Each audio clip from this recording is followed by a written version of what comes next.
Boa tarde a todos. É sempre uma alegria estar com vocês aqui na Casa de Moirás. Essa casa que sempre nos acolheu com tanto amor e carinho, que nos possibilita trabalhar na seara do Cristo. E a Ele, a quem nós homenageamos hoje, pois é nessa época que comemoramos o seu Natal, que nós rogamos que envolva o coração de cada um de nós, para fazermos juntos essa reflexão. Na verdade, eu sei por que todos nós estamos aqui hoje. Como diria Chico, acredito que todos nós estamos com uma saudade imensa de Jesus. Em uma ocasião, Chico foi convidado para fazer uma palestra numa cidade no interior de Minas, uma cidade bem pequenininha. E essa palestra era numa época que ficou perto do Natal, acho que 23 ou 24. Era aniversário da casa e ele foi convidado para fazer a palestra. E aí Chico falou para a pessoa, que era muito amigo dele, dirigente, disse, olha, não divulga muito, para não criar muito tumulto e tal, né? Não adiantou. No dia da palestra tinha polícia na frente do corpo, dentro do trânsito, a casa lotada, cheia de gente pelas janelas e tudo. E aí ele falou isso. Eu sei por que todos estão aqui hoje. Porque todos nós estamos com uma saudade imensa de Jesus. Portanto, o tema foi preparado para hoje. É Jesus. Não poderia deixar de ser. Jesus e o seu canto de amor no monte. Não há como pronunciar a palavra amor sem lembrar de Jesus, que veio até nós há 2025 anos nos ensinar o amor. E vivenciou esse amor intensamente aqui junto a nós. E mais do que isso, Jesus veio nos ensinar que Deus é o nosso Pai de amor. E que a lei que rege o universo é a lei do amor. Em época alguma da nossa história, existiu um espírito capaz de ser considerado medida de amor em nosso planeta, até a chegada de Jesus.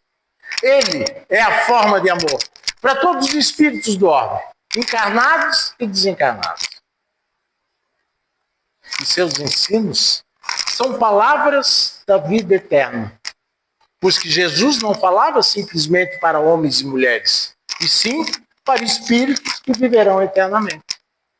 E esses ensinos imortais nos remetem ao amor puro, desinteressado, que é o amor ágape.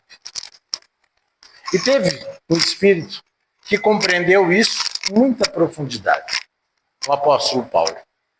Pois ele afirma que Deus corporificou o Verbo e nos enviou o Evangelho vivo, que é o nosso Senhor Jesus Cristo.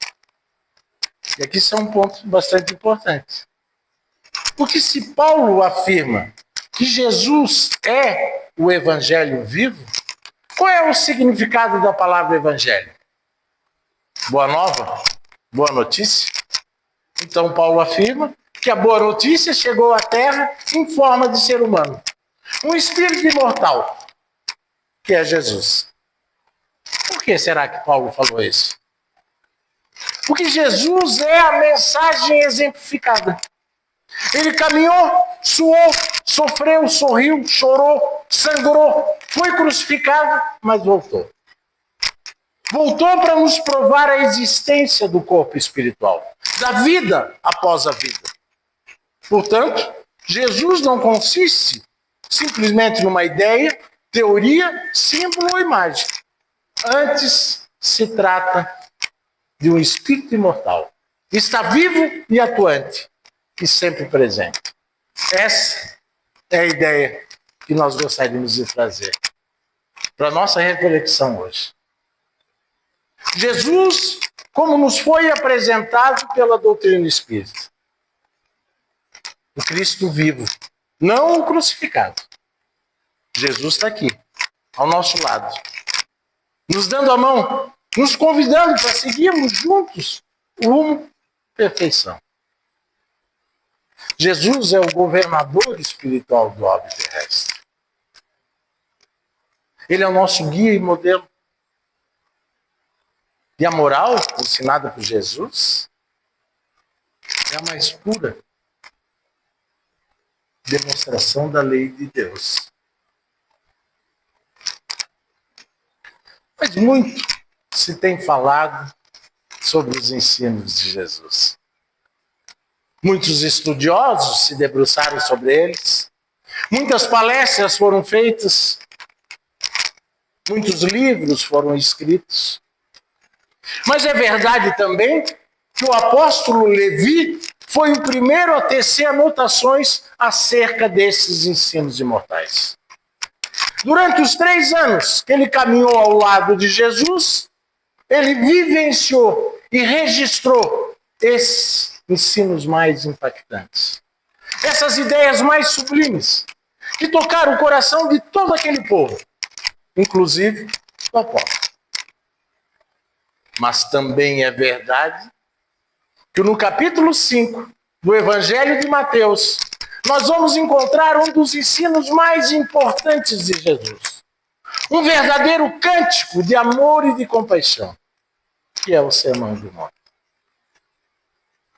Muitos estudiosos do cristianismo e do Novo Testamento são unânimes em afirmar que Jesus repetiu o conteúdo do Sermão do Monte várias vezes.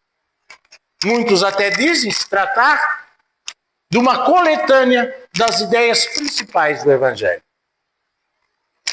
Mas nós sabemos, através de informações colhidas nas tradições do mundo espiritual, que Jesus subiu aquele monte sim, nas proximidades de Cafarnaum, e conversou com seus seguidores e discípulos acerca dessas ideias renovadoras e impactantes. O Espírito Emmanuel afirma, através da psicografia de Francisco Cândido Xavier, que o Sermão do Monte é a plataforma do Cristo. Nele estão condensadas todas as ideias de transformação e renovação de todo o planeta. E nós estamos falando aqui de uma perspectiva espiritual. No Sermão do Monte, Jesus teria declarado toda a sua ação no planeta. Ação de iluminação das consciências, de educação dos nossos sentimentos e de purificação da nossa alma. E por essa razão, por se tratar de uma proposta transcendente, que alguns teólogos e algumas vertentes do cristianismo encontram certa dificuldade em comentar o Sermão do Monte. Eles preferem realçar, dar destaque àqueles aspectos mais dogmáticos, mais religiosos do Evangelho, se afastando dessa declaração de princípios, alegando de que ela é utópica, que aquilo que Jesus havia declarado no Sermão do Monte é algo impraticável aqui na Terra, algo impossível de ser vivido pelos seres humanos.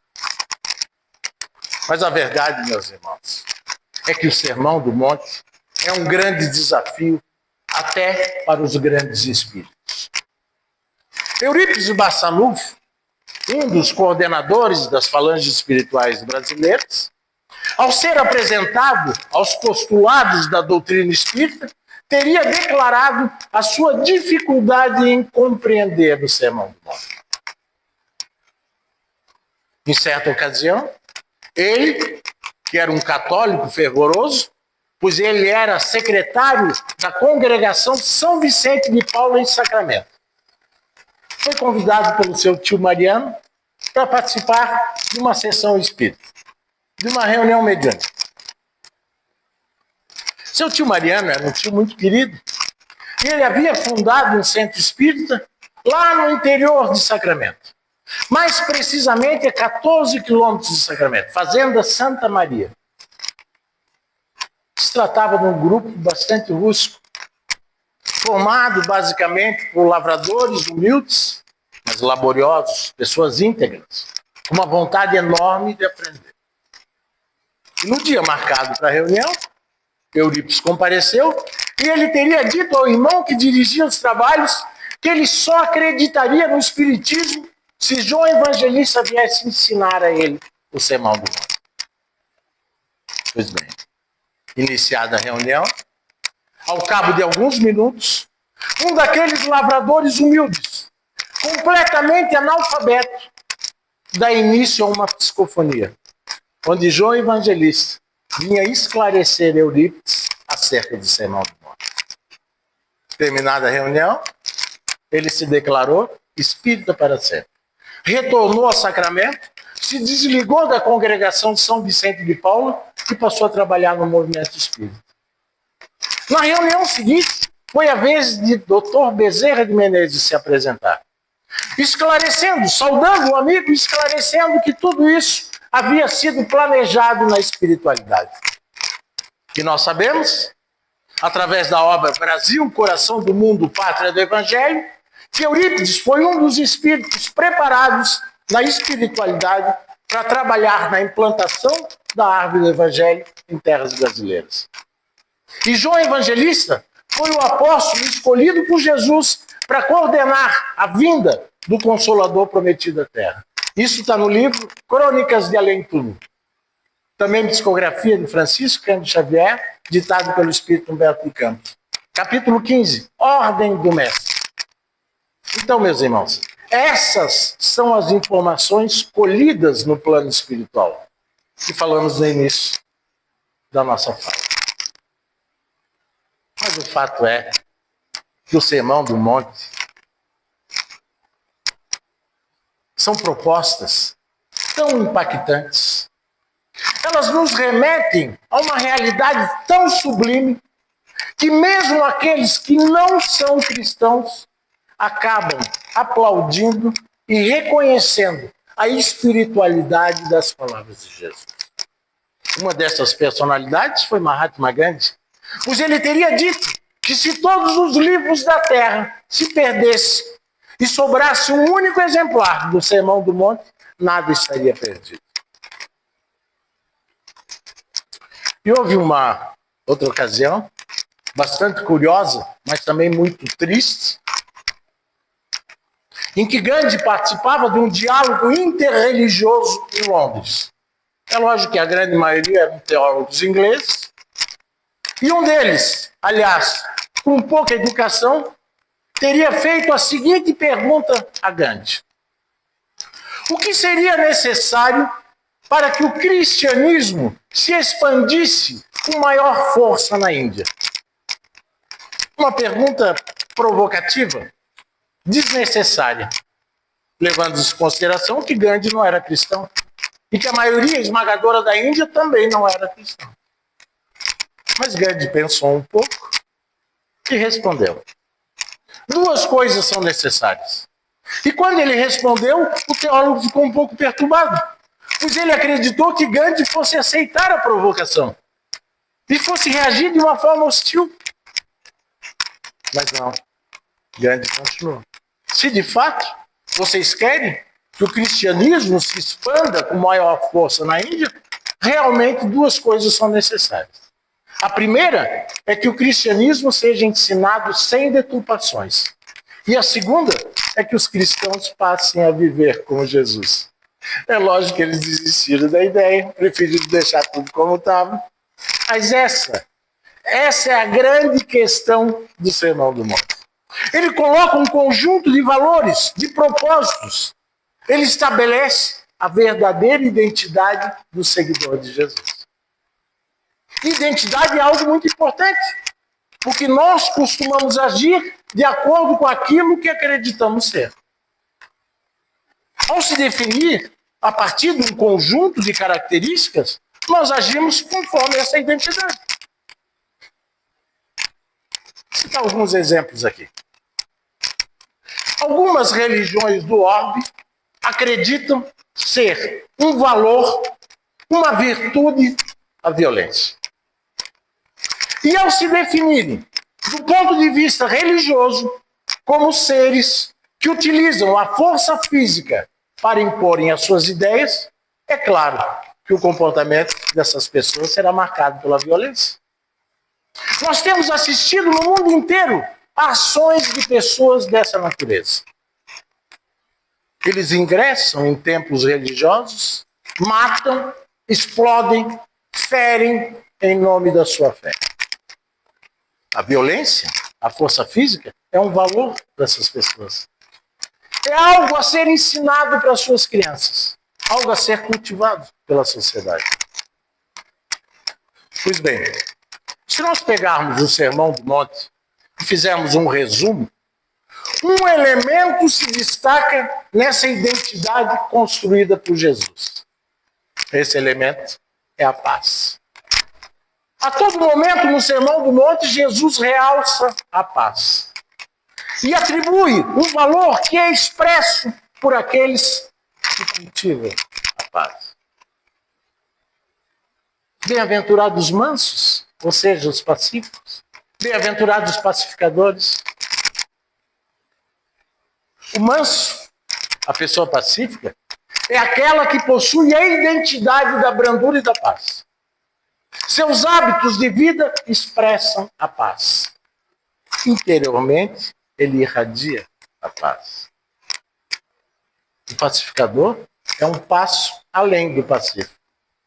Pois além de ele ter conquistado a paz interior, o pacificador vive em meio aos conflitos, vive em meio aos violentos, pacificando, induzindo as pessoas ao acordo, à solução humanitária humana da questão.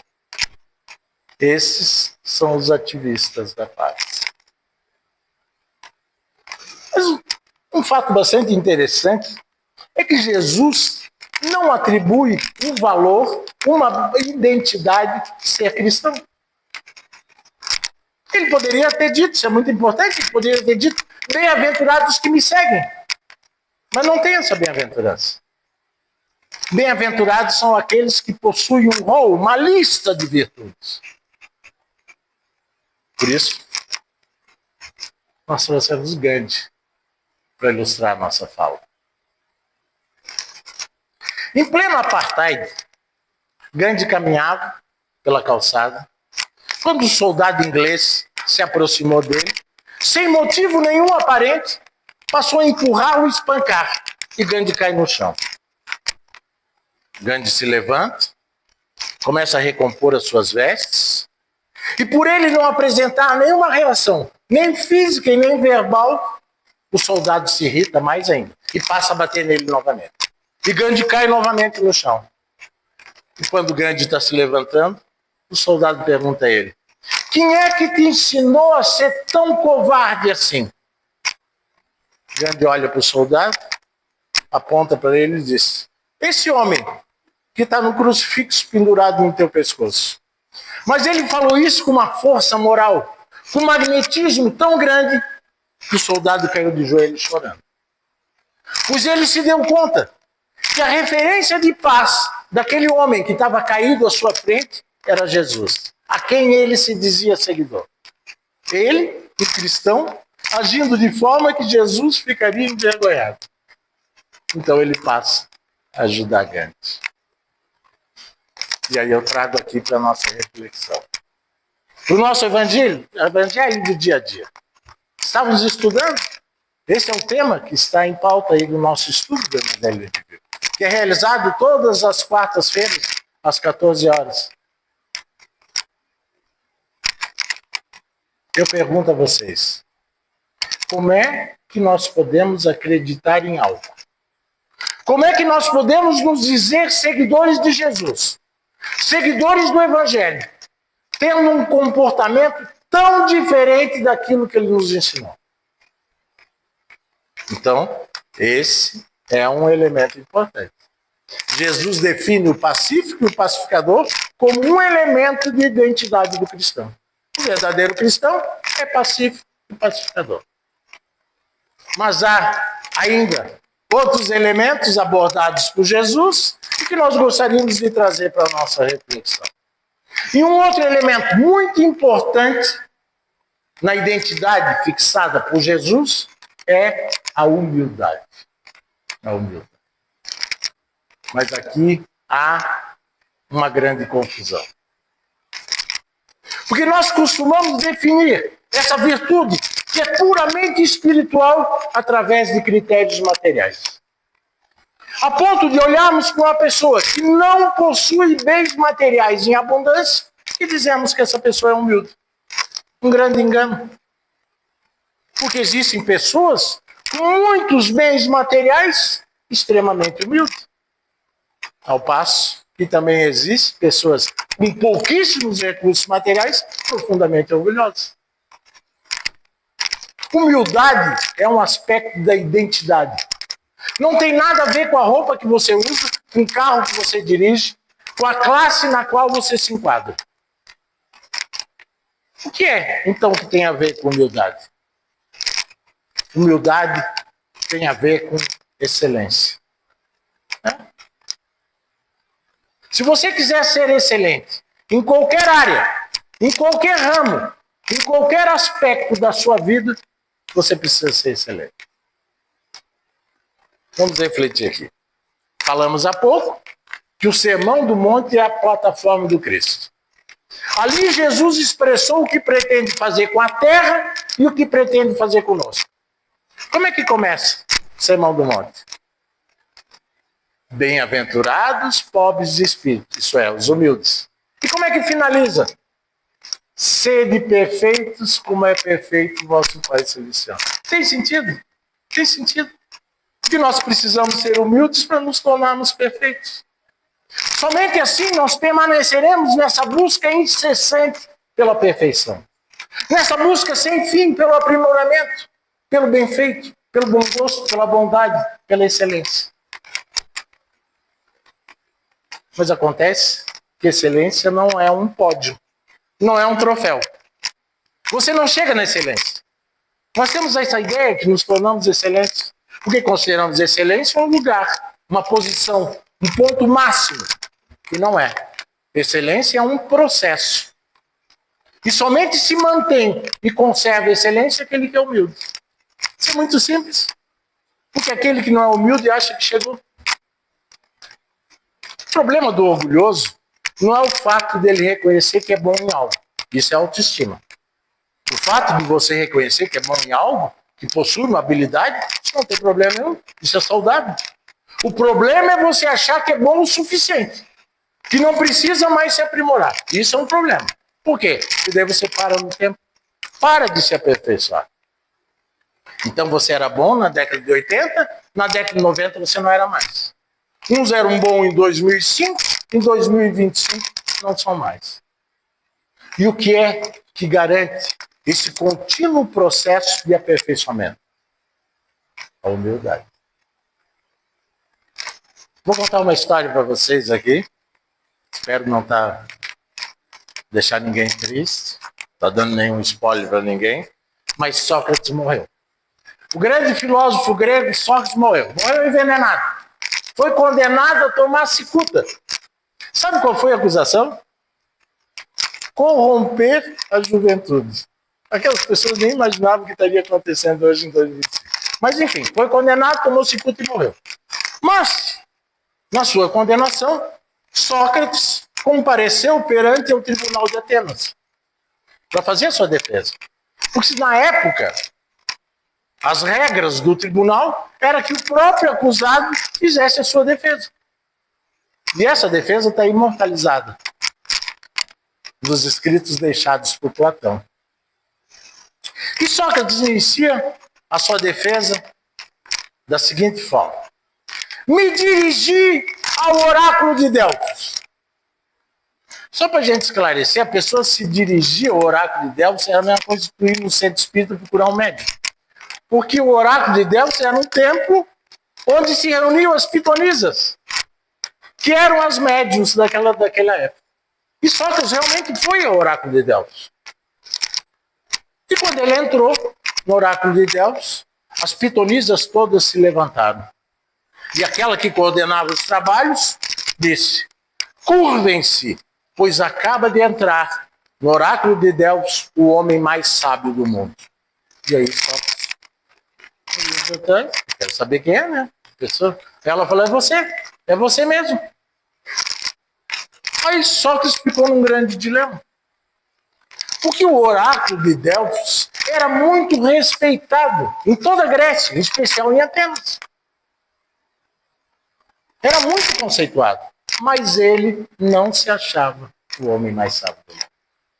E daí foi que ele resolveu dizer, poxa, eu não concordo com isso, eu vou fazer uma pesquisa. E ele pensou, bom, eu vou procurar entre a sociedade aqui na Grécia, que são os mais sábios, vou procurar alguém que seja mais sábio que eu, vou trazer aqui, vou apresentar para a pitonisa, com toda a educação, vou dizer, acho que houve um equívoco, aqui uma falha na filtragem mediúnica, e eu achei uma pessoa aqui que é mais sábio que eu.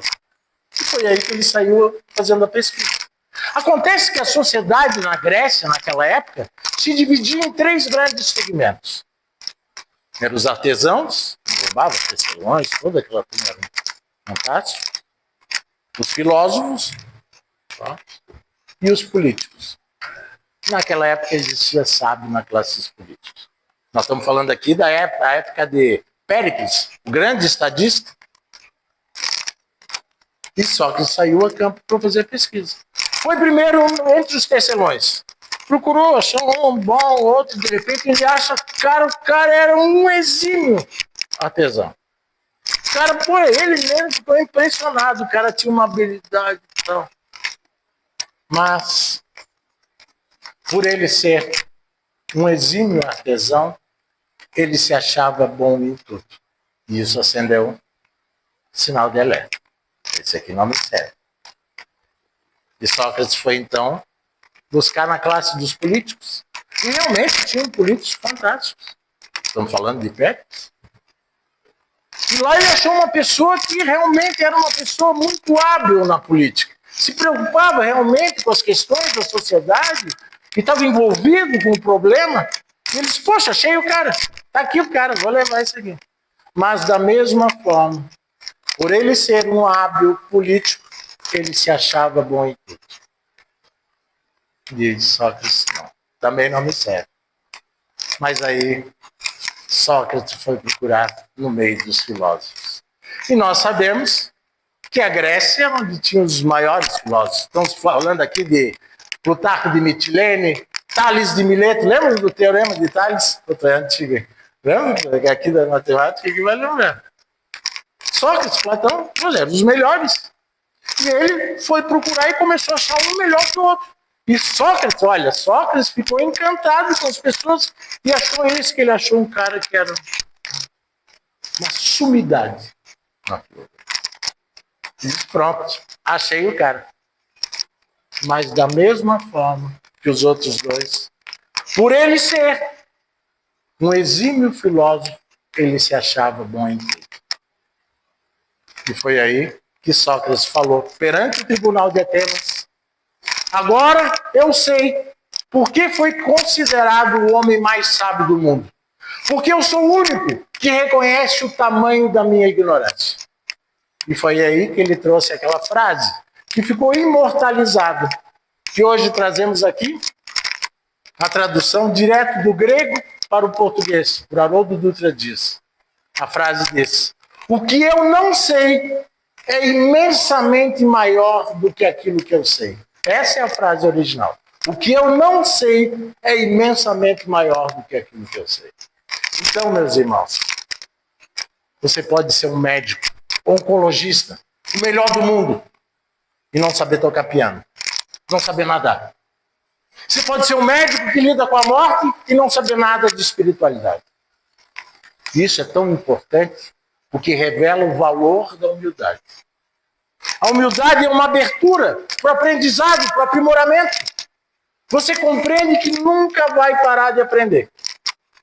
Tem um ditado antigo, muito conhecido, e que é uma grande verdade, que diz o seguinte, o homem, quando para de aprender, começa a morrer. Segundo a doutrina espírita, a morte é o início do novo ciclo. Então, nós somos eternos aprendizes. É importante isso. Porque o humilde, a pessoa humilde, não é aquela que não tem noção do quanto ela é bom. Não, ele sabe exatamente em que área ele é bom. Mas, da mesma forma, ele sabe em quais áreas ele não é bom. E que precisa se aperfeiçoar. Então ele se abre para o aprendizado. Se abre para o contato com os outros seres humanos. E passa a viver essa ideia de que nunca vai parar de aprender. Isso é tão forte nessa identidade construída por Jesus, que quando o doutor da lei chega para o mestre e diz: bom mestre, ele diz assim: por que está me chamando de bom? Bom é só o Pai. Nós estamos no caminho da bondade. Esse é Jesus. Esse é Jesus. Mas, meus irmãos, temos ainda muitos elementos que foram abordados por Jesus no Sermão do Monte, que nós gostaríamos de trazer para a nossa reflexão. Não temos tempo hábil, mas temos tempo para falar um pouquinho mais. E um elemento que nós julgamos seja o mais difícil da humanidade: a dor. A dor é o supremo desafio da humanidade. Mas aí chega Jesus e faz uma declaração difícil de ser compreendida. Bem-aventurados que sofrem. Bem-aventurados que sentem dor. Tem sentido? Nós vamos ver que tem. Mas com essa declaração, Jesus oferece um novo significado para a dor.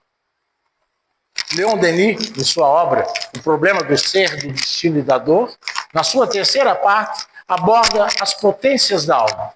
E dentre elas está a dor. E ele diz que o espírito é forjado na dor. Se Deus retirasse a dor da humanidade, estaria dando um atestado que não nos ama. Porque a dor é pedagógica. A dor é a voz enérgica de Deus, porque não atendemos os apelos do amor. Interessante isso. Meus irmãos, a marca da transição planetária é o aumento do sofrimento e da infelicidade. Tem gerado aumento exorbitante das taxas de suicídio. Eu acredito que todos nós aqui estamos passando por algum tipo de aflição.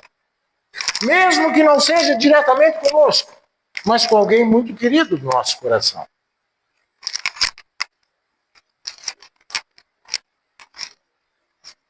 Mas em meio a esse oceano de dores, de sofrimento, de angústia e de aflições, nós encontramos um Consolador.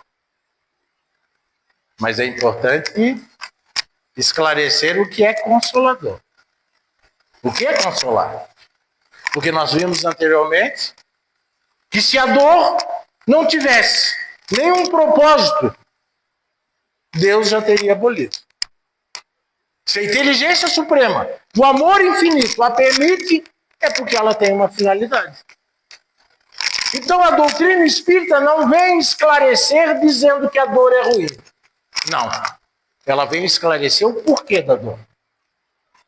E coloca a dor como um elemento pedagógico de purificação da nossa alma.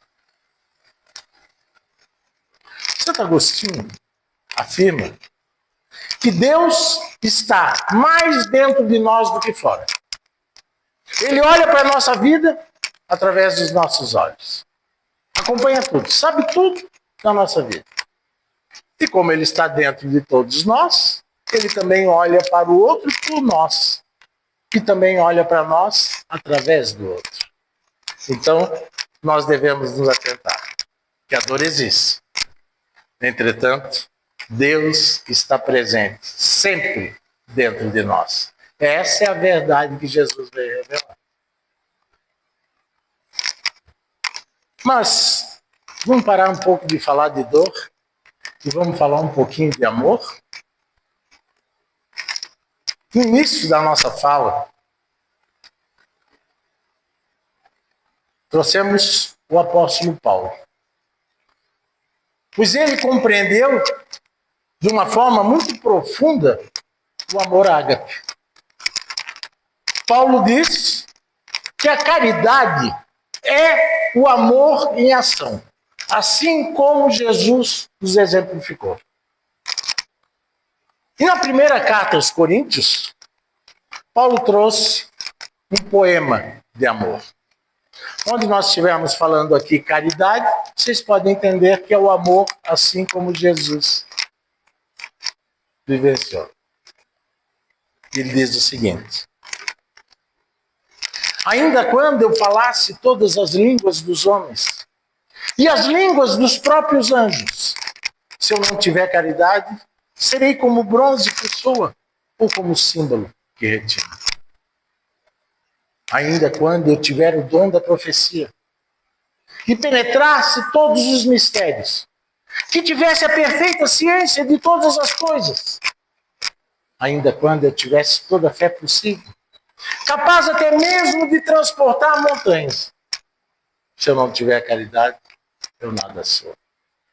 Ainda quando houvesse entregue todos os meus bens para alimentar os pobres, entregue o meu próprio corpo para ser queimado, se eu não tivesse caridade, isso de nada me serviria.